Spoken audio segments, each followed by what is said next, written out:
हाल ही के दिनों में एक रहस्यमयी और भयानक घटना हुई। इस कहानी का मुख्यालय एक छोटे से गांव में था, जहां लोगों के जीवन शांत और सामान्य थे। परंतु वहां एक बुजुर्ग बंगला था जिसे भूतिया हाउस के नाम से जाना जाता था। भूतिया हाउस परिवार के लिए खतरे की निशानी था। कई लोगों ने कहानियां सुनी थीं, जिनमें ये बताया जाता था कि वहां भूतों का बसेरा था। बहुत सारे लोग अपने आप को बहादुर मानते हुए यहाँ आए, परंतु कोई भी नहीं लौट सका। एक दिन एक बहादुर युवक ने तैयारियों के साथ अपने दोस्तों को लेकर भूतिया हाउस की तलाश में जाने का फैसला किया।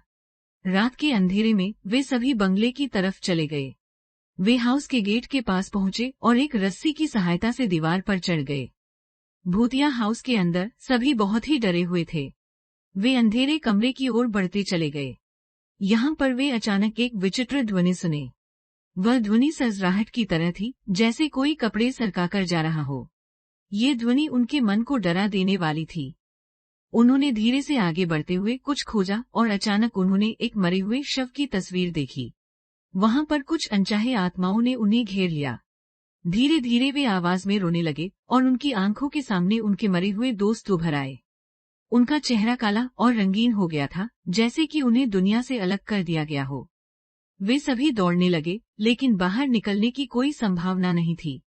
हर जगह सिर्फ अंधकार और डर ही था। धीरे धीरे उन्होंने अपनी आवाज में एक शब्द कहा, बचाओ। उन्होंने उस आवाज की दिशा में बाहर निकलने का प्रयास किया, लेकिन वह सब बेनतीजा था।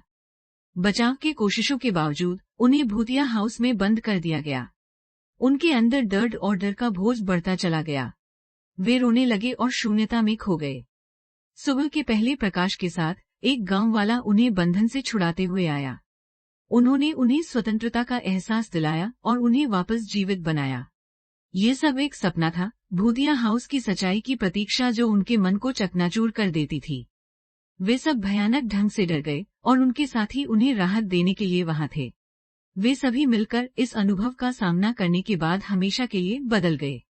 वह दिन पहले जैसा नहीं रहा।